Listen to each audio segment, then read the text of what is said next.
येतात का? आणि जर येत असतील तर तुम्ही त्यांच्यासाठी काही तयारी करून ठेवता का? तयारी इन द सेन्स त्यांचं काम लवकर व्हावं किंवा व्यवस्थित व्हावं यासाठी थोडासा आपला हेल्पिंग हँड. म्हणजे कसं आहे ना, पहा, त्यांना 10 घरची कामं करायची असतात आणि मग एवढी सगळी कामं करायची म्हटल्यावर थोडासा कंटाळा तर येणारच, नाही का? म्हणजे आपल्यालाच बघा ना, आपल्या एकाच घरातलं करता करता कंटाळा येतो, मग त्यांना तर किती घरातलं करायचं असतं. आणि मग काय होतं ना, पहिल्या 1-2 कामांना त्यांचा सुद्धा जेवढा स्टॅमिना असतो ना, तो नंतर हळूहळू कमी होत जातो आणि शेवटच्या कामांपर्यंत तो खरं तर पूर्ण संपून जातो. मग नंतर काय होतं ना, त्यांना सुद्धा उरकायची घाई झालेली असते, त्यामुळे गडबडीत ते काम करून जातात. काम आपलं होतं पण आपल्याला हवा तसा रिझल्ट मिळत नाही. आणि मग नंतर काय होतं, तक्रारी सुरू होतात की मावशींनी भांडीच नीट घासलेली नाहीये किंवा कपडेच निघालेले नाहीयेत, फरशीच नीट स्वच्छ केलेली नाहीये, भाजीमध्ये मीठच जास्त झालंय, वगैरे वगैरे वगैरे वगैरे. मग काय होतं, या तक्रारी वाढतात, नाही का? मग त्यामुळे आपणच जर थोडासा त्यांच्यासाठी काही तयारी करून ठेवली तर त्यांचं तर काम हलकं होईलच, शिवाय आपल्याला देखील हवा तसा रिझल्ट मिळेल. मग आता तयारी करायची म्हणजे काय करायचं, कशी तयारी करून ठेवायची? तर पहा, जनरली आपण मावशींची मदत कोणत्या कामांसाठी घेतो? तर भांडी धुणं, फरशी पुसणे आणि अगदीच आपल्याला जमत नसेल तर स्वयंपाकासाठी. मग आता हीच 2-4 कामं आहेत ज्यामध्ये आपल्याला थोडीशी त्यांची मदत करायची. तर सुरुवात करूयात भांड्यांपासूनच. बऱ्याच जणींना अशी सवय असते की खरकटी भांडी बेसिनमध्ये तशीच गोळा करून ठेवायची, खरकट न काढता. अगदीच जास्तीत जास्त पाणी फक्त ओतून ठेवतात, नाहीतर ती भांडी तशीच गोळा करून ठेवतात. पण खरं तर हे खूप चुकीचं आहे. म्हणजे दुसऱ्यांना आपल्या भांड्यातलं खरकट काढायला सांगणं हे पटतच नाही. नेहमी भांडी स्वच्छ करून नंतरच ती घासायला ठेवायची. आता आपण सुद्धा भांडी घासण्याच्या आधी काय करतो, खरकट काढतो आणि मगच ती भांडी घासतो, हो की नाही? खरकट तसंच ठेवलं तर ती भांडी वाळतात आणि मग नंतर घासायला अवघड होतात. त्यामुळे एक तर भांडी व्यवस्थित स्वच्छ करायची आणि त्यातूनही काही भांडी आपली अशी असतात पहा, ज्याला ते असं खरकट चिटकून बसलेलं असतं. जसं की हे कणिक मळलेलं भांडं आहे किंवा दुधाचं भांडं असतं, कधी कधी करपलेलं असतं, ते भिजत ठेवावं लागतं. तर अशी जी भिजत ठेवायला लागणारी भांडी आहेत ती व्यवस्थित पाणी टाकून भिजत ठेवायची. आणि काही भांडी तर अशी असतात जी आपण पाण्यात जास्त वेळ ठेवू शकत नाही, ज्यामुळे ती खराब होतात. आता त्यामध्ये आपले असे लाकडी चॉपिंग बोर्ड किंवा पोळपाट लाटणं. आता ही भांडी आपण भिजत नाही ठेवू शकत, त्यामुळे अशी भांडी हातासरशी घासून ठेवलेली बरी. म्हणजे आपलं काम झालं की लगेच स्वच्छ करायची आणि ठेवून द्यायची. यामुळे ही भांडी व्यवस्थित स्वच्छ केली जातील, त्यांचं लाईफही वाढेल आणि मावशींना देखील 4 भांडी कमी पडतील. आता बऱ्याच जणींची अशी तक्रार असते की मावशींना माझा तवाच निघत नाही, त्यांनी माझा तवा नुसता काळा करून ठेवलाय किंवा त्याच्यावर नुसता थर साठलाय. पण कसं आहे ना, तवा स्वच्छ करण्यासाठी पेशन्स लागतात आणि त्याला तेवढा वेळ सुद्धा द्यावा लागतो, तरच तो व्यवस्थित राहतो. आणि तो रोज जर व्यवस्थित स्वच्छ झाला तरच तो स्वच्छ राहतो. कारण आजची जर तेलकट थर त्याच्यावर तसाच राहिला आणि उद्या जर आपण त्याच्यावर तशाच चपात्या केल्या तर तो अजून काळा काळा होत जातो, नाही का? मग त्याच्यामुळे तो रोज स्वच्छ झाला पाहिजे. पण आता मावशींकडे तेवढा वेळ नसतो, पण बऱ्याच जणी निदान 7-8 घरची तरी कामं करत असतात आणि तेवढा पेशन्स त्यांच्यात नसतो तो तवा स्वच्छ होईपर्यंत. त्यामुळे आपणच काय करायचं, एक ट्रिक सांगते. जसं आपल्या चपात्या झाल्या त्यानंतर जसा थोडासा आपला तवा कोमट झाला की त्याला साबण लावून मग तो घासायला ठेवायचा. म्हणजे काय होईल, मावशी येईपर्यंत त्या तव्यामध्ये छान साबण मुरतो आणि त्यांनी आल्यानंतर नुसता एक हात जरी फिरवला ना तरी तवा अगदी व्यवस्थित निघतो. आता आपला किचन ओटा.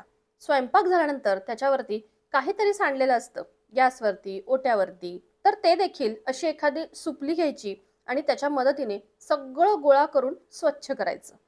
आता याचा मावशींना तर फायदा होईलच, शिवाय आपल्याला असा फायदा आहे, मावशी येईपर्यंत बराच वेळ जातो, नाही का? आणि तोपर्यंत असं हे खरकट जर किचन ओट्यावरती असेल तर लगेच झुरळ फिरायला लागतात.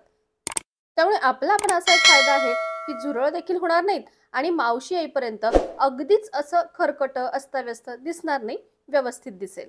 आणि काही जर चिटकून बसलेलं असेल किंवा असं गॅसवर वगैरे करपलेलं असेल तर त्यावर देखील थोडंसं पाणी ओतून ठेवायचं. म्हणजे कसं, त्यात पाणी मुरलं की मावशी ज्यावेळेस स्वच्छ करतील तेव्हा ते झटपट स्वच्छ होईल, कोणताही स्टेन खाली न सोडता. आता घासलेली भांडी ठेवण्यासाठी अशी एखादी मोठी जाळी हवीच, जेणेकरून व्यवस्थित मावशींना ती भांडी मांडता येतील. तुमच्याकडे काचेची भांडी जर रोज निघत असतील तर त्यासाठी एखादी वेगळी जाळी नक्कीच ठेवा.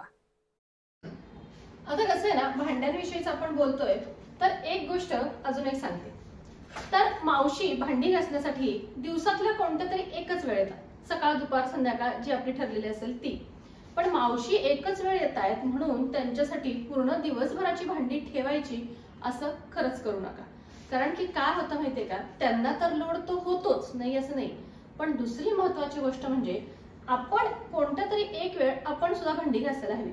ज्याने काय होईल की आपला सुद्धा हात आपल्या भांड्यांवरनं फिरेल आणि मावशींकडून जे काही चुकून मुकून राहिलं असेल ते सुद्धा सगळं रोजच्या रोज स्वच्छ होईल. त्यामुळे अगदी सगळी दिवसभराची भांडी त्यांच्यासाठी ठेवण्यापेक्षा एक वेळची भांडी आपण सुद्धा रोजच्या रोज घासायलाच हवी. आता भांड्यांबद्दलचीच एक शेवटची गोष्ट म्हणजे आपण भांडी घासताना आपण आपल्या स्वतःसाठी जी जी तयारी करून ठेवतो ना ती सगळी तयारी मावशींसाठी सुद्धा ठेवायची.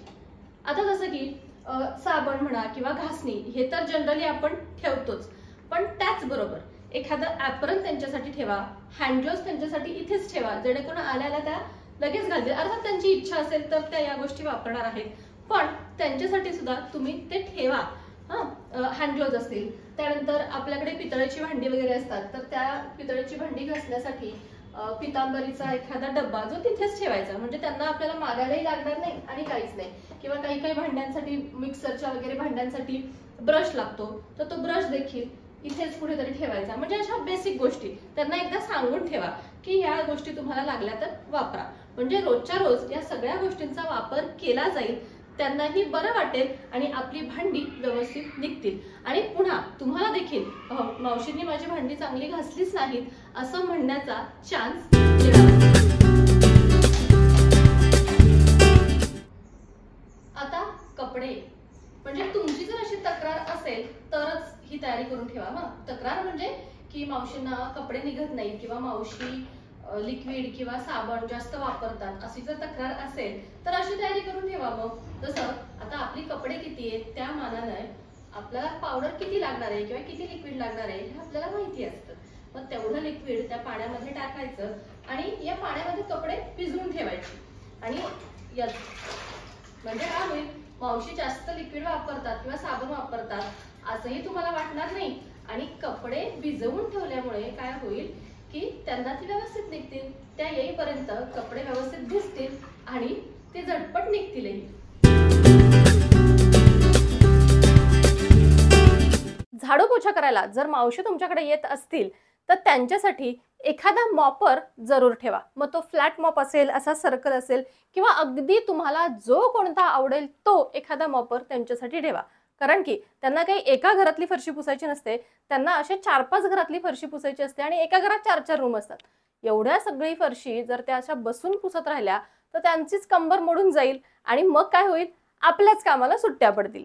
तर त्यांची तब्येत चांगली राहावी, त्यांनी रोज कामावर यावं म्हणजे आपल्यालाही आराम मिळेल, तर त्यासाठी त्यांना एखादा असा मॉपर जरूर ठेवा. आणि आणखी एक गोष्ट, मावशींकडून रोजच्या रोज अगदी सांदी कोपऱ्यातून झाडून घेतलं जात नाही आणि आपण त्यांना रोज रोज इकडून झाडून घ्या तिकडून झाडून घ्या असं सांगू पण शकत नाही, नाही का. तर त्यामुळे काय करायचं, 2-3 दिवसातनं आपल्या फर्निचरची जागा चेंज करायची. म्हणजे त्याच्या खाली जो काही कचरा वगैरे साठलेला असेल तो आपोआपच स्वच्छ होईल, म्हणजे स्वच्छता देखील होईल आणि त्यांना काही बोलावंही लागणार नाही.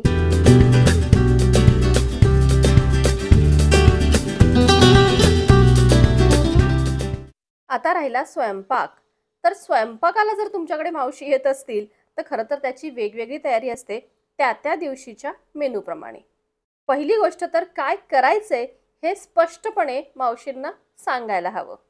म्हणजे आज काय करायचंय आणि उद्या काय करायचंय हे जर त्यांना माहिती असेल तर त्या आजचा स्वयंपाक तर व्यवस्थित करतीलच, शिवाय उद्याच्या स्वयंपाकाची तयारी देखील साइड बाय साइड करून ठेवतील.